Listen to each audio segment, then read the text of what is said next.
1 февраля Сосногорский район посетил министр образования Республики Коми Владимир Шарков. Вместе со своими заместителями руководитель образовательной отрасли региона побывал в нескольких учебных заведениях города и сельских населенных пунктов. Особое внимание было уделено общению с молодежью. Так, заместитель министра образования Дмитрий Беляев провел встречи со студентами технологического и железнодорожного техникумов.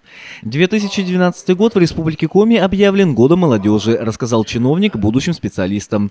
В этой связи Министерством образования запланировано множество мероприятий. В частности, продолжится развитие этнографического центра в селе Иб. Также Дмитрий Беляев акцентировал внимание студентов на важнейших аспектах развития личности молодого человека.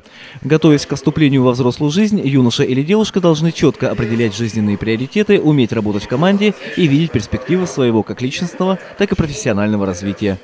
Чтобы четко понимал молодой человек, что он хочет в своей жизни, чтобы умел сделать правильный выбор. Это очень важно. У нас бывали случаи, когда я выпускал студентов, выпускников 5 курса, давал дипломы и с грустью про себя думал. Я знал всех студентов, я человек был студент, всех человек знал. И вот дают диплом, да? Но ведь так до конца и не знаешь, что ты хочешь в этой жизни. Ну, все кто знает. И студенты, руководитель учебного заведения.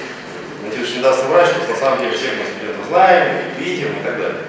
Также Дмитрий Беляев ответил на вопросы студентов. Спрашивали молодые люди в первую очередь о размере стипендий, условиях обучения, а также трудоустройстве после получения профессии.